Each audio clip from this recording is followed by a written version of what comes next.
যদিও দেখতে পোলাপান কিন্তু আছে মানিক দেওয়ানের অনেক চালাক।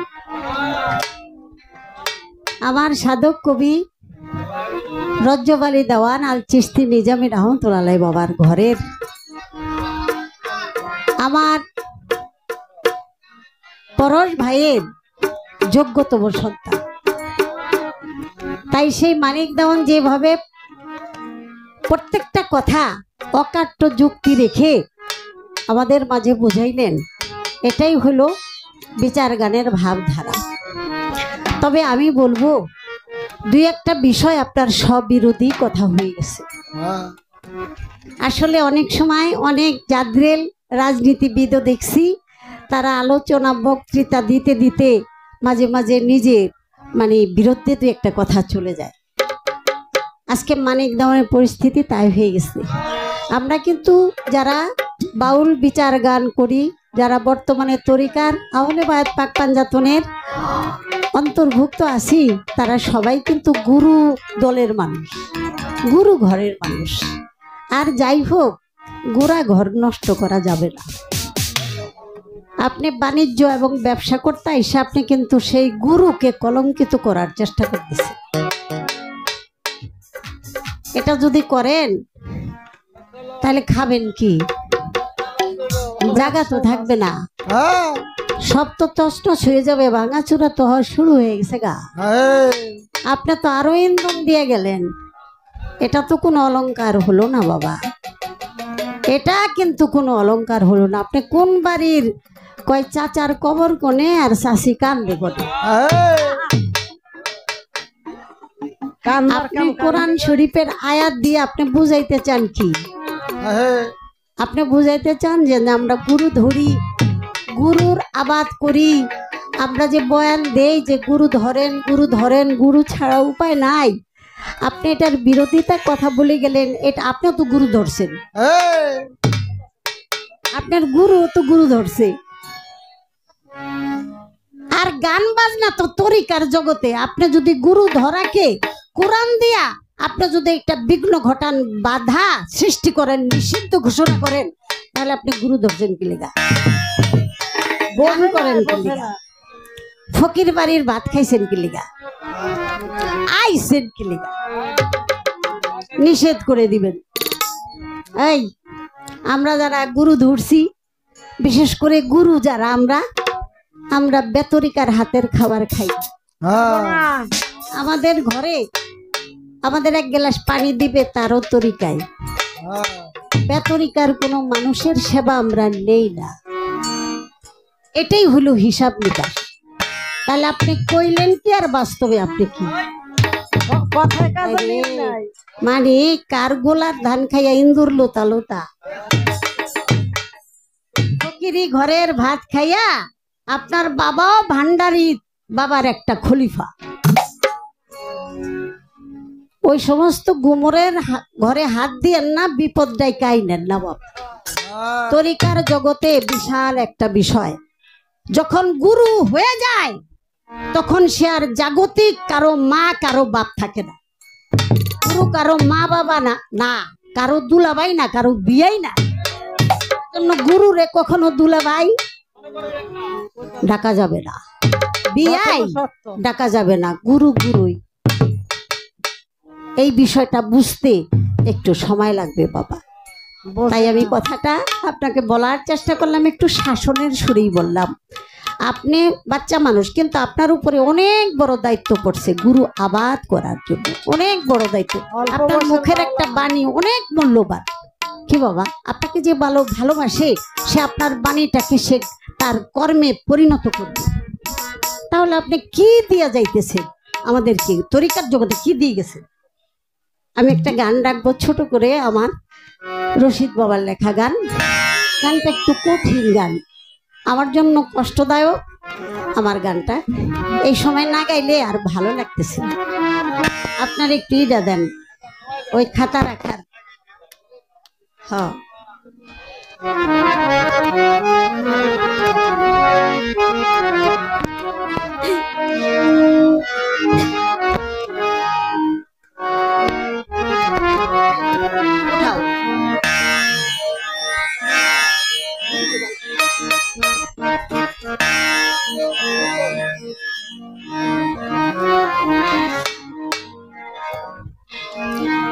ঝুমুর দিও এই ঝুমুর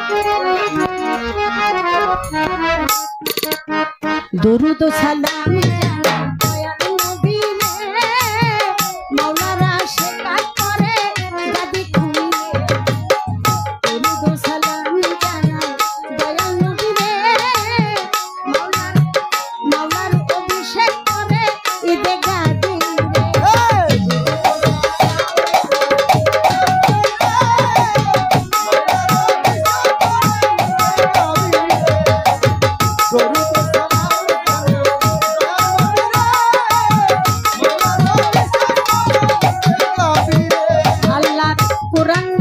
হওয়া শেষ হইল যেদিন নবীজির এলেমের দ্বার খুলিল সেদিন আল্লাহর কোরআন নাজিল হওয়া শেষ হইল যেদিন নবীজির এলেমের দ্বার খুলিল সেদিন ওই দ্বার খুলিয়া যাবি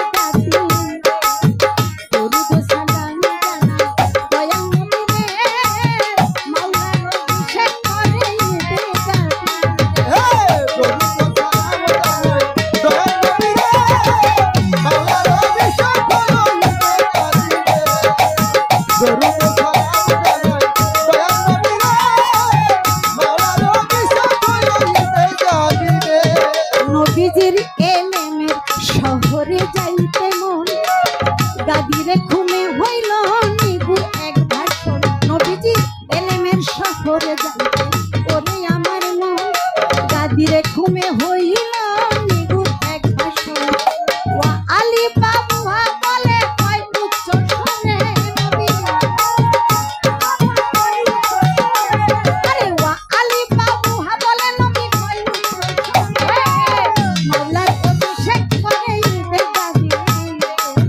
দরুদ সালাম জানা দয়াল নবীরে মাওলার অভিষেক করে দরুদ সালাম জানা দয়াল নবীরে মাওলার অভিষেক করে দরুদ সালাম জানা দয়াল নবীরে মাওলার অভিষেক করে আরে মানবতার পরিপূর্ণ ছিল নবীর দিন আমার হযরত আলীর কাছে হস্তান্তর করিল সেই আরে মানবতার পরিপূর্ণ ছিল নবীর দিন হযরত আলীর কাছে হস্তান্তর করিল ওরে লাখো স্বাগতম জানাই মাওলা আলী রে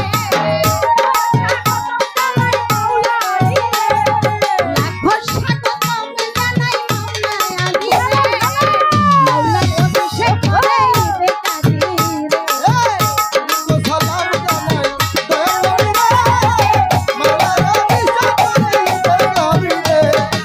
দরুদ সালাম জানাই দয়াল নবীরে মাওলার অভিষেক করে আল্লাহ কয় দোস্ত তুমি আমার কথা লও আমার নবুয়তের তার তুমি আলীর গায়ে লাগা ওরে আল্লাহ কয় দোস্ত তুমি আমার কথা লও আমার নবুয়তের তার তুমি আলীর গায়ে লাগা ওরে আমায় না খুঁজিয়া জানো খুঁজে আলী রে আমায় না খুঁজিয়া জানো খুঁজে আলী রে আমায় না খুঁজিয়া জানো খুঁজে আলী রে মাওলার অভিষেক করে সালাম জানাই দয়াল নবীরে মাওলার অভিষেক করে দরুদ সালাম জানাই দয়াল নবীরে মাওলার অভিষেক করে সরকার রশিদ বলে আমি হইলাম কেমন মুসলমান 60 বছরের না হইল তোমায় আলীর শান রশিদ বলে আমি হইলাম কেমন মুসলমান 60 বছরও হয় নাই জানা হযরত আলীর শান রে আমি কই হইলাম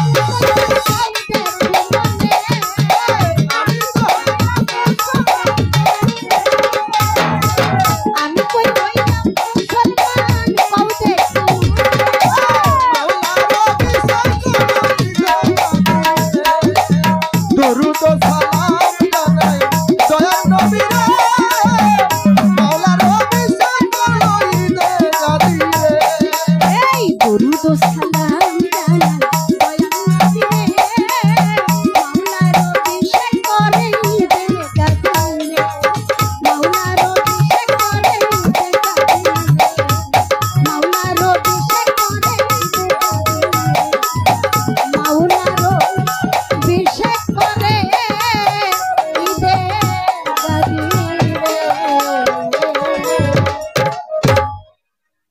মারুফতের পালা নিয়ে আসলে এই গানটি আজকে গাবো, এটা আমার ধারণায় ছিল না, কিন্তু আজকে আমাদের মানিক দেওয়ানের উপস্থাপনার জন্য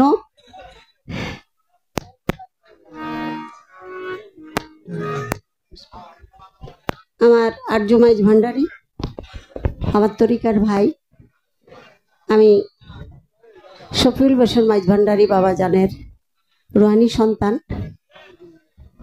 তো সেই সুবাদে ভান্ডারী তরিকার জগতে রুহানি ভাই বোন হয়ে গেছি।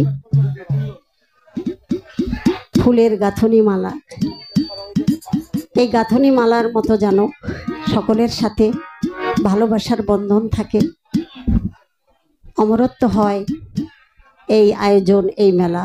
আপনারা ভালোবাসার মাধ্যমে তাকে যেন এইভাবেই ভালোবাসা দিয়ে চিরঞ্জীবী করে রাখতে পারেন। তাই আমার গানটি আমি গাওয়ার চেষ্টা করলাম। আমার আল্লাহ অভিভাবক, আল্লাহকে চিনতে হবে, জানতে হবে। আল্লাহ রসুলকে পৃথিবীর বুকে আল্লাহ তাআলা প্রেরণ করেছেন। আল্লাহর নাম রাব্বুল আলামিন, আমার দয়াল নবীর নাম রহমতুল্লিল আলামিন। পৃথিবীর বুকে যত প্রকার রহমত আদান প্রদান সকল কিছুই আমার রসুলের মাধ্যমে, আমার নবীর মাধ্যমে। আমার নবীজি এই পৃথিবীর বুকে চর্ম চোখের আড়াল হবার আগে 18ই জিলহজ গাদিরে খুমে আমার দয়াল নবীর সোয়া লক্ষ তার উম্মত দয়ের উপস্থিতিতে বলেছেন, বিদায় বিদায় বিদায়। আপনারা পবিত্র কোরআনে পড়েছেন একটি সূরা, সেটা সূরা নাসর। আপনার মাঝে পরিপূর্ণ বিজয় আমি দান করেছি। যখন পরিপূর্ণ বিজয় দান করা হয় তখন তার পৃথিবীর বুকে আর কোনো ডিউটি থাকে না। তাই আমার দয়াল নবী আল্লাহর হুকুমে বলেছেন, আমি আর তোমাদের মাঝে চর্ম চোখে থাকবো না, আমি তোমাদের কাছ থেকে বিদায় নেব, তবে আমি রেখে যাব কি আহলে বায়াত পাক পাঞ্জাতন, আহলে বায়াত পাক পাঞ্জাতন তোমাদের মাঝে আমি রেখে গেলাম। কারা আহলে বায়াত পাক পাঞ্জাতন? তারা কারা? আমার মাওলা আলী করিমুল্লাহ অজহু তার হাত খানি উঁচা করে বললেন, আজ থেকে জেনে রাখো আমি যার মাওলা, আমার আলী তার মাওলা। মাওলা শব্দের অর্থ অভিভাবক, দিক নির্দেশক, পথ প্রদর্শক।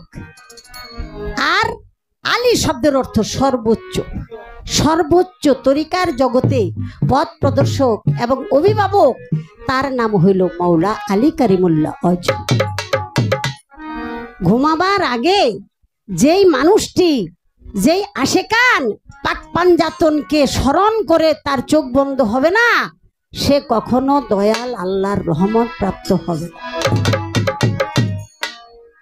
আপনার দেহের মধ্যে পাক পাঞ্জাতনের যেই অংশ, যেই সম্পদ, আগুন, পানি, বাতাস, মাটি, নূর, এটাই তো পাক পাঞ্জাতন। কি বাবা, আপনি যদি আল্লাহর হেফাজতে থাকতে চান তাহলে আপনার এই পাক পাঞ্জাতনের অনুসরণ করতে হবে, তাহলে সে আপনি হেফাজতে থাকবেন। রঙ্গলীলায় দুনিয়ায় রঙ্গরস, ঘুমাইতে গেলেন রঙ্গরস, বিছানাটা তো কবরেরই একটা কি নিদর্শন নাকি বাবা? ঘুমাইতে গেলাম, এই ঘুম তো আমার না, ও ভাঙতে পারে। তাই আমার রসুল বলেছেন, যখনই ঘুমাতে যাবা, বিছানায় যাবা, তখন তুমি মৃত্যুর সাথে মনে করবা দুস্তি করে যাও। তুমি মৃত্যুকে কবুল করে, তুমি তওবা তিল্লা করে, পবিত্রতার সহিত তুমি বিছানায় জিকির করতে করতে, বর্জক ধারণ করে, রূপ ধারণ করে তুমি চোখ বন্ধ করো, তোমার কালবের মধ্যে তার জিকির চলবে, তুমি মরেও অমর হয়ে যাবে। তুমি যদি তোমাকে জেতা না রাখো, আরেকজনে যাইতে রেখে জেতা করতে পারবে।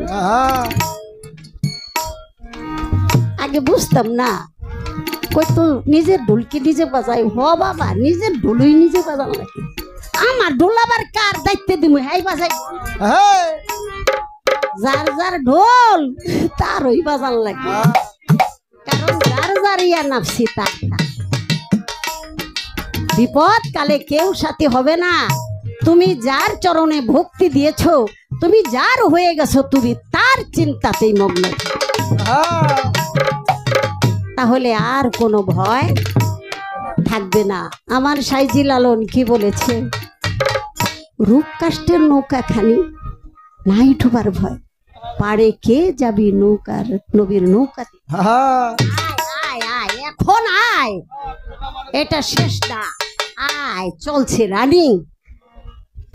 রূপ কাষ্টের এটা আম জাম কাঁঠাল করই না, এটা হলো বর্জ্য বর্জ্য রূপ কাষ্টের।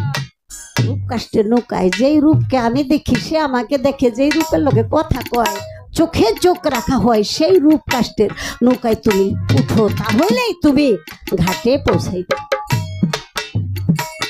আমারে যখন একজনে ভক্তি দেয় বাবা, আমি তখন ঋণী হয়ে যাই।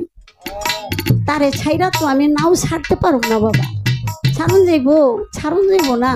আমার আবার ওখান থেকে মহাশক্তির কাছ থেকে শক্তি সঞ্চয় করতে হয়, নাও বাইতে কষ্ট লাগে না। হ্যাঁ গুরু সুখে থাকে না, গুরু সব সময় ভক্তের জন্য কান্দে, আমার কোন ভক্তটা কোন আপদ বিপদে পড়েছে। আরে গুরুগিরি করা বাবা সহজ কথা নয়। তাই বলা হয়েছে, কি বলা হয়, লালন সাই বলেছে, যে মুর্শিদ সেই তো রসুল, ইহাতে নেই কোনো ভুল, খোদাও সে। হ্যাঁ লালন কয় নাই এমন কথা, কোরআন কয়। যতক্ষণ পর্যন্ত আমাকে না দেখিবা, ততক্ষণ পর্যন্ত তোমার আবাদত কবুল হবে না। হ্যাঁ কে কবে কইছে আজকের আবাদতে আমি খোদারে দেখছি? আল্লাহ তো কইছে, দেখা শুই না তুমি আমার আবাদত।